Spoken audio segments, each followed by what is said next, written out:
Welcome back to No Book Left Behind. I'm your host Mark, and today I'll be reviewing the next 3 volumes in the British Library's Tales of the Weird series, numbers 13 through 15.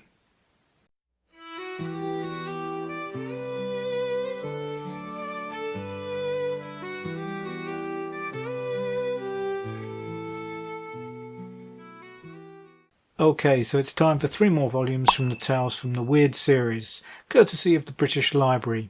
And the first of these is the 13th one that they published, unlucky for some.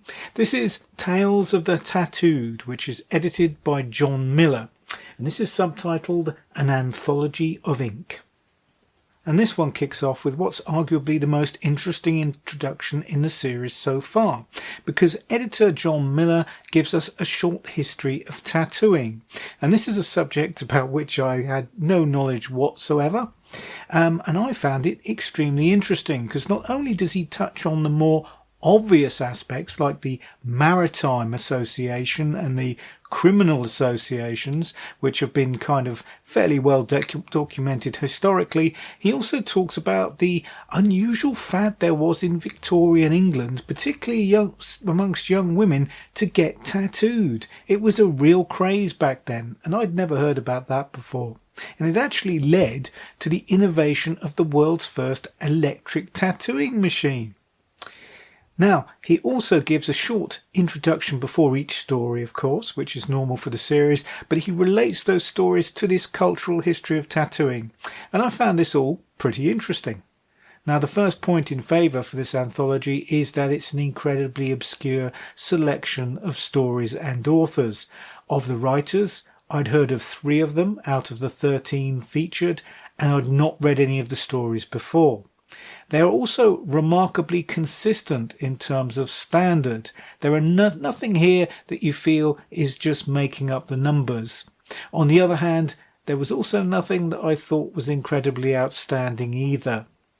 And certainly if you come to these Tales of the Weird volumes for the supernatural, ghosts, horror, well, there's nothing of that here, because all these tales are crime and adventure stories.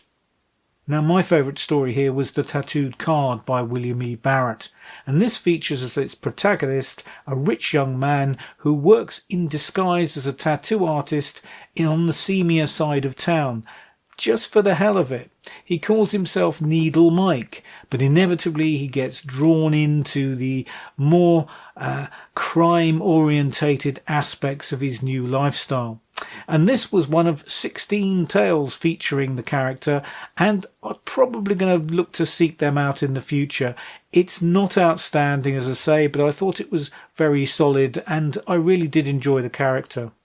Elsewhere, I really enjoyed the pulpy adventure tale The Tattooed Eye by Arthur P. Hankins, which likewise features an unusual protagonist. This time it's a woman tattoo artist called Nan Sunday, who gets involved again in a criminal conspiracy. The story owes quite a bit to Sherlock Holmes' tale The Engineer's Thumb, but I still thought it was highly enjoyable, and it's a shame that Hankins didn't write any more stories about Sunday, at least not as far as I could tell. There's also some highly welcome humour courtesy of Saki with the background, and Skin by Roald Dahl, which covers similar ground, and are 2 of the 3 authors that I previously heard of here. Now, in both tales, the protagonist has a very unique tattoo, which gets designated as a work of art.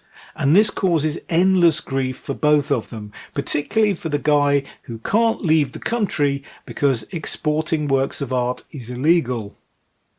I also enjoyed the very creative twist at the end of The Secret Tattoo by Frederick Ames Coates, where the unpleasant protagonist gets his comeuppance in a very unexpected and extremely satisfying way. Now, I don't have any tattoos myself. I thought about it a few times as a young man, but could never settle on a design that I really liked. But as I've got older, the idea has less and less appeal, and I think Miller manages to put his finger right on the reason why. Because, as he says, tattoos are pretty mainstream now, and they can no longer be considered, quote, as a form of outsider art, marking the end of its meaningfulness as a sign of difference and individuality, end quote. And those are his words, not mine, obviously. So despite the fact that I appreciate that some of these tattoos are spectacular works of art created with an immense amount of skill, I'm still not really keen on them anymore. Although, on the other hand, it could be just because I'm becoming a sad old git, of course. But returning to the volume itself, I think it's a very solid entry into the series. Okay, I didn't discover any new authors to fall in love with, but I do think there's a certain level of quality, a certain standard that runs throughout. So moving on to the next published volume in the series, we have The Outcast and Other Dark Tales by E.F. Benson. And I confess that I approached this one without too much enthusiasm. Okay, a few years back I read a story called A Room in the Tower by Benson, which I rated, but he's had 3 stories previously selected for entries in the Tales of the Weird series, and I found those very standard and really completely underwhelming.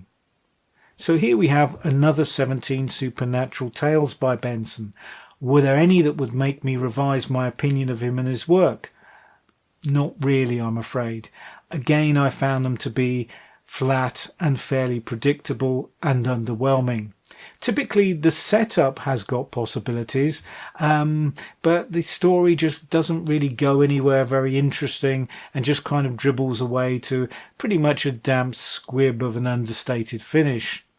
Take the title story, The Outcast, as a case in point. I love this concept he has here of a woman's corpse so unclean somehow that it's rejected by both earth and sea.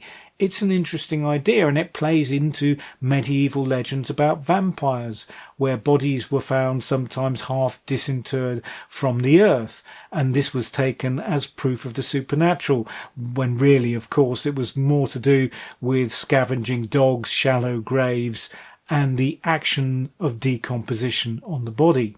But despite this promising initial idea, we never even really find out why this is the case with this particular woman. She is just rejected for some reason. We never find out why. And it's just that kind of sums up how I feel about Benson and most of his stories.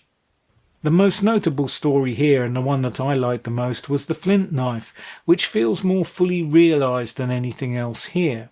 Interestingly, it was based on a real-life encounter with the supernatural that Benson had, which he details in a short piece which is also included, called The Secret Garden. One story that did pique my interest a little was The Corner House, because that's set in the wilds of Norfolk, the county in which I was born and spent most of my life. And at one point, the protagonist gives an interesting description of a road journey. And I'll give you a quick quote here. He talks about a switchback road terminating in a long decline brings you off the inland Norfolk hills. End quote. Well, Mr. Benson gets an F for geography right there, because I've always maintained that if you could see for 70 miles, you could see right the way across the county from border to coast if there weren't buildings in the way. It's completely flat. Apart from maybe some cliffs at the North Norfolk coast, there certainly aren't any inland hills. I don't really know where Mr. Benson came up with those. Benson was one of 6 children, the son of a churchman who later went on to become Archbishop of Canterbury, which, if you're not aware, is the most senior role in the Church of England, and arguably the most important ecclesiastical position in the entirety of England. One of his sisters became a renowned Egyptologist, but later in life had a nervous breakdown and ended up in an asylum. Benson himself attended Cambridge during the time that M.R. James was dean, and yes, he did attend a couple of those famous Christmas ghost story events. He was also related to the man who founded the British Society for Psychical Research, and his mother was also interested in supernatural matters, so it's pretty inevitable that Benson would end up writing this kind of weird fiction. Unfortunately, I can't say I'm too impressed with the results. Yes, they're well written, and there's some really fine writing in pieces like A Winter Morning, for example, but the story ideas just aren't there, and I was never surprised, gripped, or really fully engaged by any of these tales. I found this all a little vanilla, if you like, and these stories are pretty much already faded from my memory. And the last of our trio today is A Phantom Lover and Other Dark Tales by Vernon Lee. And these are 8 very long short stories, almost novellas in fact, which were written between 1881 and 1905, although some revision of these tales did happen later on when Lee published an anthology in 1927. And I think it's fair to say that I found this volume extremely frustrating, because Lee was obviously an incredibly talented writer. She's got a very elegant turn of phrase. She can integrate rich background details seamlessly into her narratives, and she can create a really unsettling and creepy atmosphere. She also takes an unusual approach in that there aren't really any overt supernatural happenings at all. These are tales of people who are inclined to believe in the supernatural because of psychological damage, and this belief informs their actions accordingly. If you like, it's more about internal hauntings. As a result, these stories are really light on plot development and short on events. Now, obviously, the understated, subtle ghost story can be highly effective, but I do feel something a little tangible does need to happen from time to time, and it rarely does in any of Lee's tales. The best of the bunch for me were the title story and Winthrop's Adventure, but even these could have done with a little bit more going on. The good news is that Lee was clearly a writer of obvious skill and ability, and that does give these tales a real sheen of high quality. However, I do think I would have enjoyed them a bit more if I'd maybe read them as stand-alone works rather than 8 in a row over 300 pages. There comes a point when a less is more approach does really begin to lose its lustre. Vernon Lee was born Violet Page in northern France in 1856 to a well-off and somewhat nomadic family who moved around Europe quite a bit before putting down roots in Italy, which Lee eventually came to regard as her adopted and spiritual home. She showed an early talent for writing and sold her first story to a magazine at the age of 13. She also became fascinated by local folklore, collecting tales together in a volume called Tuscan Fairy Tales, which she published anonymously. She adopted her professional name of Vernon Lee, likely because people would think she might be a man. She wrote her first supernatural tale, A Culture Ghost, in 1881, which was later revised as Winthrop's Adventure. But by the turn of the century, she was not really publishing supernatural fiction anymore. All her writings tended to be based on travel, art, social issues and philosophy. Lee is likely to be divisive for most fans of weird fiction. The stories are incredibly well written, but if you're someone who's got little patience for a lot of background detail and a very subtle approach, then you're likely to get pretty bored, I think. Personally, I fell between two stools with her work. On the one hand, I admire her incredible creative ability and use of language, but my God, I did really need something more to be going on.